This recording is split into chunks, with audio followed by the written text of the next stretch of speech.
आपलं स्वागत. पाहूयात आजच्या ताज्या घडामोडी. जनवाड तालुका चिकोडी येथील श्री महादेव स्वामी धर्ममठाच्या वार्षिक यात्रेनिमित्त भरवण्यात आलेल्या जनावरांच्या बाजाराला उत्स्फूर्त प्रतिसाद मिळाला. खरेदी विक्रीत काही प्रमाणात मंदी जाणवत असली तरी बाजारात लाखो रुपयांची उलाढाल झाली. यांत्रिकीकरणाच्या वाढत्या प्रभावानंतरही शेतीत बैलांचे अस्तित्व टिकून असल्याचे या बाजारातून दिसून आले. विविध जातीच्या जातीवंत पाड्या व बैलांनी अनेकांचे लक्ष वेधून घेतले. बैलांना लागणाऱ्या साहित्य खरेदीसाठी शेतकरी व जनावर मालकांनी मोठी गर्दी केली होती. प्रतिवर्षी जनवाड येथे जनावरांचा बाजार भरवण्यात येतो. यंत्रांच्या वाढत्या वापरामुळे शेतीतील पारंपरिक मशागतीची कामे कमी होत असली तरी बैलांविषयीची आपुलकी कायम असल्याचे चित्र होते. पूर्वी गावात 50-60 बैलांच्या जोड्या असत, मात्र आता ही संख्या 5-10 वर येऊन ठेपल्याचे जाणकारांनी सांगितले. बैलाचे महत्त्व ओळखून व नव्या पिढीला माहिती मिळावी या उद्देशाने धर्मर मठाच्या पुढाकारातून विविध जातीचे प्रदर्शन भरवण्यात आले. यात बिनदाती, 2 दाती, 4 दाती पाड्या, बडाव, खिलारी, खानदेशी, जर्सी आदी जातींची बैले, गायींचा समावेश होता.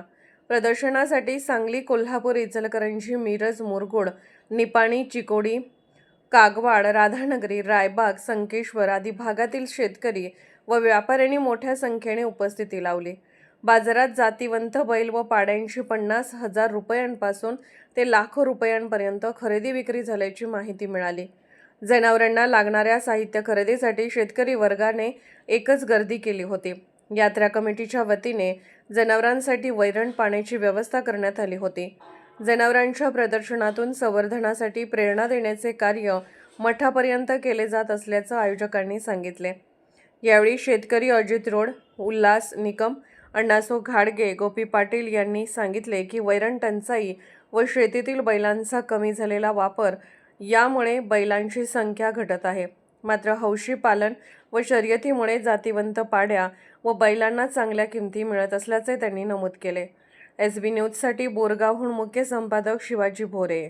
बोरगाव आम्ही जनावर यात्रेला बैल ऐकायसाठी आमच्या दोस्ताचे बैल घेऊन आलेले आहे. बैलांचे व्यापार काहीच नाही आणि बैल वापरणारे लोक कमी झाल्यामुळे बैलांनी गिराक नाही आणि त्यामुळे आम्हाला बैलांनी चाऱ्याचं आणि भरण्याचं खर्च निभत नाही. त्याच्यामुळे आम्ही बैल आज विकावासाठी आणलं तर पण काही गिराक नाही तर ना अजून तसंच बसलेलं आहे. काय पाहिजे माझ्या चाऱ्याचं प्रॉब्लेम लई झालं हो आणि लोक कामगार मिळत नाही. कामगार नाहीमुळे लई त्रास होऊ लागलाय. कामगार 300 रुपये पगार दिले की 3 तास काम करत नाहीत आणि त्याच्यामुळे बैल धरायला कोणी येत नाही. बैल धरायला नको, शंटिंगला तिकडे इकडे पळापळी करायला चालू झाल्यात. त्याच्यामुळे शेतीला म्हटलं की कोणी यायला तयार नाही. ऊसात पाला कापतंय, ते होतंय, असं करून याचं बंद व्हायला आहे. एकदम म्हणजे एकदमच गारटल्या आणि झाले आम्ही बैल बळलेले आणि खर्च लई मोठं झालं हो. 5 रुपयाला पेंडी कडबा, 10 रुपयाला पेंडी गव्हात झाले. असं काय घालायचं आता आणि पेंड घ्यायला बैल विक्रीसाठी तुम्ही आला की नाही? एकूण आणि परत बैल घेणार, बारकं घेणार की आता हे मोठं झाल्यात तर बारकं घ्यायचं, खर्च निभायला पाहिजे ना. महादेव स्वामी धर्ममठ वंदन करून आज जनावरांचा बाजार म्हणजे यात्रा, आज जनावरांची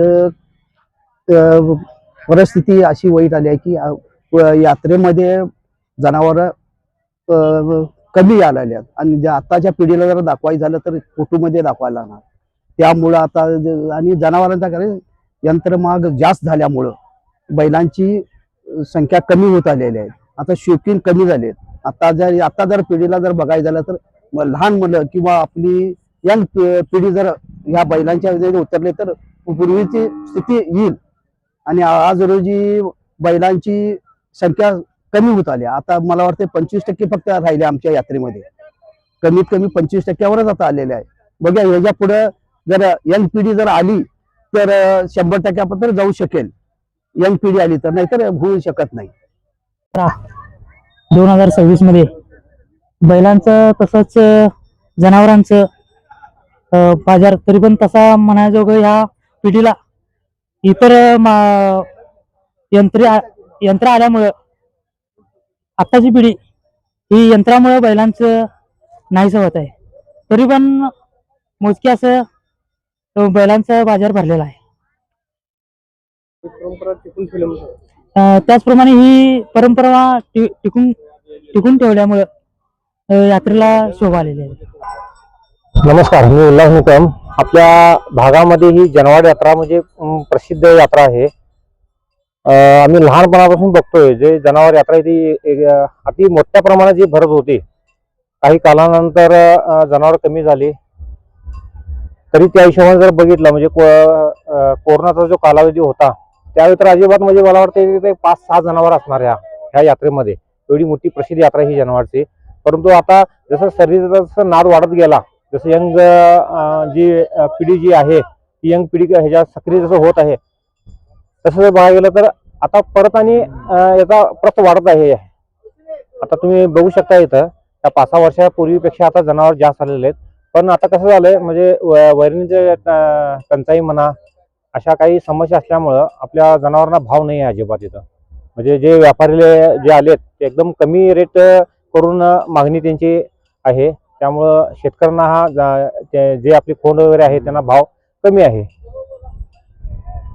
राजकीय, सामाजिक, आर्थिक असा सर्व घडामोडींचा आढावा पाहायला विसरू नका SB न्यूज चॅनल आणि नक्कीच सबस्क्राईब करा.